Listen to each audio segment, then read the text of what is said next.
This year, about 58,000 people in the U.S. will be diagnosed with a head and neck cancer.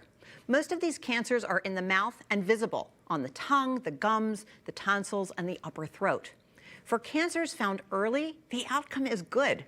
But unfortunately, over 75% of these cancers are found at a later stage when they're larger, have grown deeper into the tissue, and are harder to treat.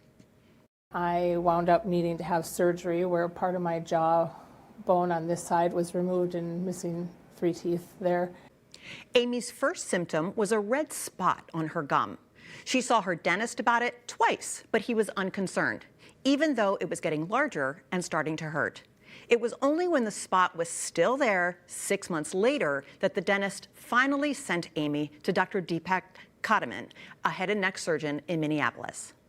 The most important thing is for a practitioner to look and to make sure that patients get a biopsy if there's indeed a lesion that is suspicious. What Dr. Katamani emphasized most is that patients should advocate for themselves and be referred to a specialist if there are suspicious symptoms that aren't going away after just 2 weeks.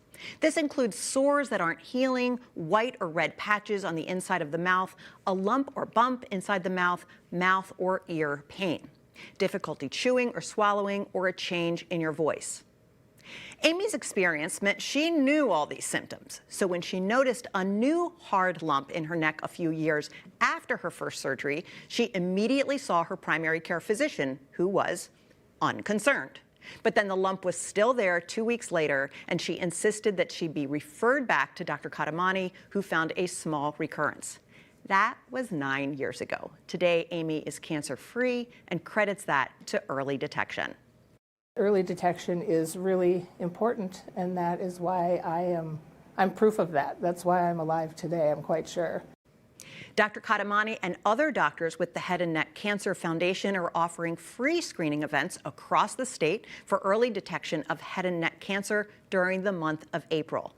The dates, times, and locations are posted now at KSTP.com and on the KSTP app. Just search Inside Your Health. We'll be right back.